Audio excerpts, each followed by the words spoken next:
Hello students. आज हम लोग बोट एंड स्ट्रीम के प्रीवियस ईयर एसएससी में जितने भी पूछे गए क्वेश्चन हैं हर एग्ज़ाम में, चाहे सीजीएल, सीपीओ, सीएचएसएल, जो भी एग्ज़ाम्स है उसको सॉल्व करेंगे जो बोट एंड स्ट्रीम पर निर्धारित है। और मैं आपसे एक रिक्वेस्ट करना चाहूँगा, आई बटन में इसका प्रीवियस पार्ट का वीडियो है बोट एंड स्ट्रीम का, जहाँ पे बेसिक कॉन्सेप्ट गहराई से समझाया गया है। आप पहले वो देख कर आ सकते हो, फिर ये वीडियो कंटिन्यू कर सकते हो। आई बटन में मैं लिंक देते रहूँ और डायरेक्टली भी आप देख सकते हो, उसमें कोई दिक्कत नहीं है अगर आपको बेसिक अंडरस्टैंडिंग है। बट मैं चाहूँगा कि वो आप देखो तो बहुत मज़ा आएगा, इस वीडियो का पूरा लाभ तभी आप उठा पाओगे। तो चलो शुरू करते हैं। हाँ, अब देखो ये क्वेश्चन है, बोट एंड स्ट्रीम के जितने भी क्वेश्चन आएंगे उसका एक ब्लूप्रिंट हम बना लेंगे। कैसे बनाएंगे? बिना क्वेश्चन को अभी हम नहीं पढ़ेंगे। हम क्या करेंगे, सबसे पहले एक एक नंबर लाइन में एक ड्राइंग बना लेते हैं। हाँ, नंबर लाइन में, और इसके 3 पॉइंट्स में दे देता हूँ। ठीक, ये हो गया हमारा स्टिल वाटर। ये स्टिल वाटर का स्पीड, बोट का, बोट के रिस्पेक्ट में सब चीज़ें हो रही है। ठीक है, ये स्टिल वाटर का स्पीड।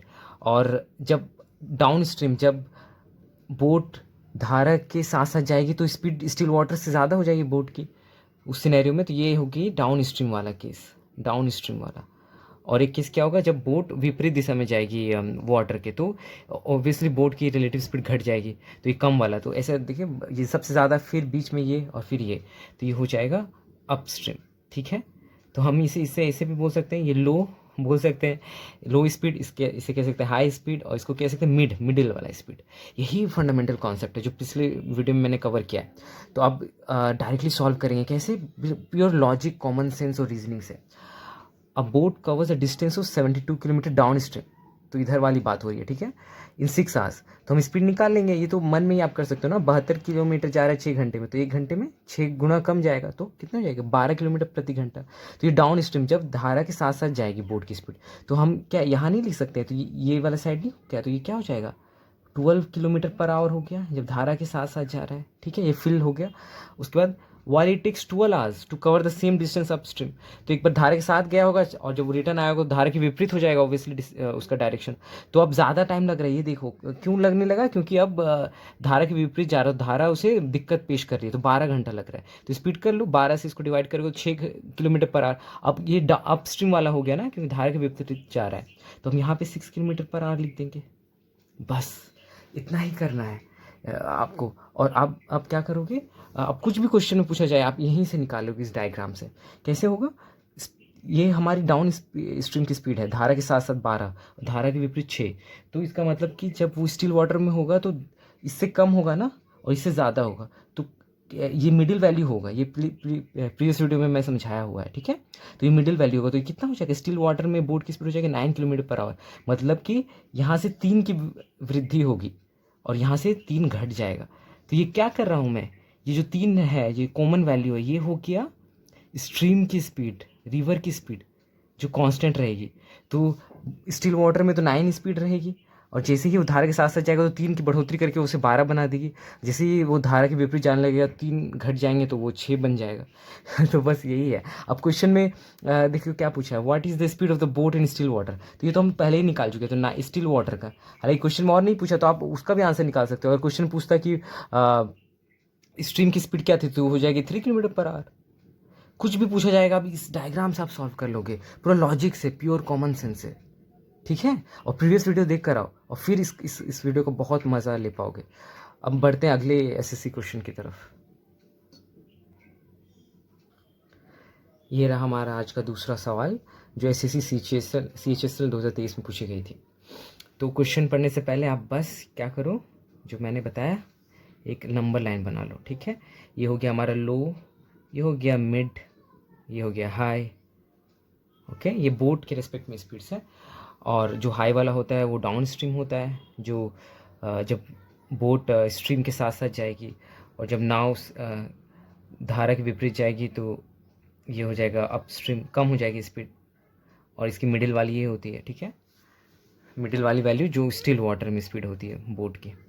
बस अब यहाँ पे अब देखो और यहाँ पे प्लेस करते जाओ वैल्यूज़ को। Boat is moving 3 kilometre against current of the stream. हम बोल रहा है कि बोट की स्पीड है 3 kilometre against current in 1 hour, 1 घंटे में 3 किलोमीटर जा रही है, मतलब ये स्पीड होगी 3 kilometre per hour against current, मतलब धारा के विपरीत। धारा के विपरीत अप स्ट्रीम कम वाली होगी, जो सबसे कम वैल्यू होती है, तो क्या हो जाएगी, ये हो जाएगी 3 किलोमीटर पर आवर, 3 किलोमीटर प्रति घंटा। ठीक, उसके बाद क्या बोल रहे हैं, and moves 1 kilometre in the direction of current. Direction of current मतलब धारा के साथ साथ जब जाएगी बोट तो 1 किलोमीटर जाती है 12 मिनट में, तो 12 मिनट में 1 किलोमीटर जाती है, तो 1 घंटे में स्पीड निकाल सकते हो आप, तो 5 गुना हो जाएगा ना। मैं एकदम लॉजिक से कर रहा हूँ, 12 पच्चीस 60 होता है राइट, तो 60 मिनट में 1 घंटे होते हैं, तो 12 मिनट में 1 किलोमीटर जा रही है, तो 60 मिनट में 5 किलोमीटर जाएगा। तो आप इसको कैलकुलेट करने की ज़रूरत नहीं है, आप यह कर सकते हो। तो ये डाउन स्पीड होगी, डाउन स्ट्रीम की स्पीड, क्योंकि आप धारा के साथ साथ जा रही है, तो ये प्लेस हो चुका है। तो अब हम आगे पढ़ेंगे भी नहीं और यहाँ पे सॉल्व कर लेंगे सब चीज़। क्या हो जाएगा, स्टिल वाटर की स्पीड क्या हो जाएगी, 3 और 5 का मिड वैल्यू क्या होगा, 4, तो ये 4 kilometre per hour still water की स्पीड होगी बोट की। और अब यहीं से आप देख लो, जब 4 किलोमीटर थी तो कितनी की बढ़ोतरी हो रही है 5 किलोमीटर होने में, 1 की, और 4 से 3 आने में भी 1, ये सेम रहेगा, ये कॉमन रहेगा, यही कॉन्सेप्ट है। तो ये कॉमन स्पीड ही हमारा स्पीड हो जाता है, क्या ये हो गया स्ट्रीम की स्पीड। एक बार वो उसे बढ़ा दे रही है, एक बार उसे घटा दे रही है, डिपेंडिंग ऑन कि डायरेक्शन क्या है। ठीक है, तो सेम वैल्यू से बढ़ा रही है और घटा रही है। तो हम सब चीज़ निकाल चुके हैं, अब यहाँ पे जो बोला जाएगा वो कर देंगे। How long will it take the boat to go 6 kilometre still water. Still water में बोट को 6 किलोमीटर जाने में कितना लगेगा, तो स्टिल वाटर की स्पीड हमें पता है 4 है, तो 6 किलोमीटर जाने में कितनी लगेगी, 1.5 घंटे, राइट। सो 1.5 आवर्स। यहाँ पे मैंने ऑप्शन देना रह गया, यहाँ पे ऑप्शन में 1 आवर 30 मिनट्स था, तो वो आंसर हो जाएगा। ठीक है, ये आप देख लेना एक बार, तो यहाँ ऑप्शन देना रह गया, तो 1 आवर 30 मिनट्स हो जाएगा। तो कुछ था, ये बस लॉजिक कॉमन सेंस से कर रहे हैं और विजुअलाइजेशन से समझ रहे हैं चीज़ों को, कुछ रटने की ज़रूरत नहीं है, कुछ फॉर्मूला भी इस्तेमाल करने की ज़रूरत नहीं है। As it is logic, common sense, pure reasoning, analytically चीज़ों को सॉल्व कर रहे हैं। ठीक है, अब हम लोग बढ़ते हैं अपने अगले सवाल की तरफ। अगर अब तक बहुत मज़ा आ रहा है वीडियो में, कुछ सीखने को, नया सीखने को कुछ मिल रहा है, तो प्लीज़ लाइक, सब्सक्राइब, शेयर करिए और कमेंट करिए, फीडबैक दीजिए। बढ़ते हैं अगले सवाल की तरफ। और ये हमारा आज का तीसरा सवाल, जो एसएससी सीपीओ 2023 में पूछी गई थी। ठीक है, 2023 में। तो अब क्या करेंगे, वही नंबर लाइन बना लो, एक डायग्राम लो, यहाँ पे आ गया मिड, यहाँ आ गया हाई, ये हो गया आपका डाउन स्ट्रीम की स्पीड, ये होगी हमारी अप स्ट्रीम की स्पीड, और ये होगी स्टिल वाटर की स्पीड। ठीक, बस अब फिल करना है चीज़ों को। The speed of a boat in standing water है 6 किलोमीटर पर आवर। अभी हमारे को दे ही दिया है कि अभी हमें दे ही दिया है 6 किलोमीटर पर आवर। ठीक है ना, स्टिल वाटर, तो लिख दो यहाँ पे 6 kilometre per hour. And the speed of stream is, अब स्ट्रीम की स्पीड दे दी है 2.5 किलोमीटर पर आवर, तो स्ट्रीम की स्पीड क्या हो जाएगी 2.5, मतलब यहाँ पे ऐड हो जाएगा, राइट। ये जब मदद करेगा तो स्पीड को बढ़ा देगा ना बोट की, और जब इसे नुकसान पहुंचाएगा तो वही वैल्यू से, सेम वैल्यू से, सेम अमाउंट से इसे दिक्कत पहुंचाएगी, इसलिए घट जाएगी। तो यहाँ पे जब ढाई जुट जाएगा तो ये डाउन स्ट्रीम की स्पीड होगी, डाउन स्ट्रीम की कितनी होगी 8.5 किलोमीटर पर आवर, और वही अप स्ट्रीम की क्या हो जाएगी, घट जाएगी, 6 से ढाई घट जाएगा तो 3.5 किलोमीटर पर आवर। तो इतना विजुअलाइज करके, और ये हमारी स्ट्रीम की स्पीड है, ये स्ट्रीम की स्पीड है। बस यही क्वेश्चन इतने में सिमट गया। आप कुछ भी आपको एग्जामिनर के पॉइंट ऑफ व्यू से भी देख सकते हो, अब इसी से वो कुछ पूछ लेगा आपसे निकालने के लिए, तो आपके पास सब कुछ, जैसे थाली में जो सारे व्यंजन सब खाने का सामान रख दिया गया, आप जो भी आप ऑर्डर करेगा वो आप उस थाली से निकाल कर खा सकते हो, तो सब कुछ यहाँ रख दिया गया है। अब देखो क्या पूछा जा रहा है।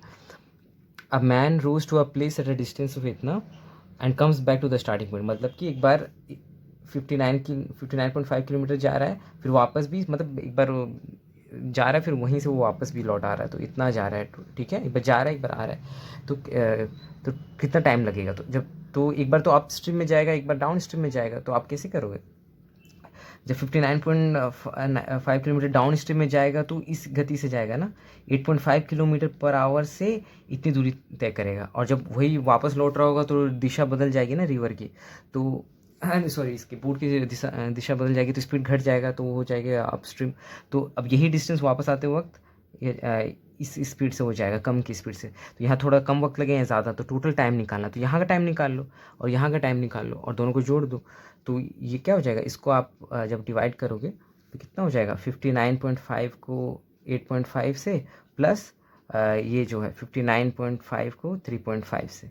जब आप इसको डिवाइड करोगे तो जो वैल्यू आएगा वही हो जाएगा। तो आई थिंक ये हो जाएगा 7 से डिवाइड हो जाएगा और फिर ये हो जाएगा, रुकिए इसको कैलकुलेट करते हैं। ये 7 से 5 टाइम्स में किया और यहाँ पे ये हो गया 8 5 17 हो गया, 7 और 17 24, तो 24 घंटे लगेंगे। 7 घंटे लगे, जाने में कम ही लगेगा जब सेम डायरेक्शन में होगा, और अपोजिट डायरेक्शन में ज़्यादा वक्त लगेगा, तो टोटल 24 घंटे हो गए। तो हमारा आंसर हो गया 24 आवर्स।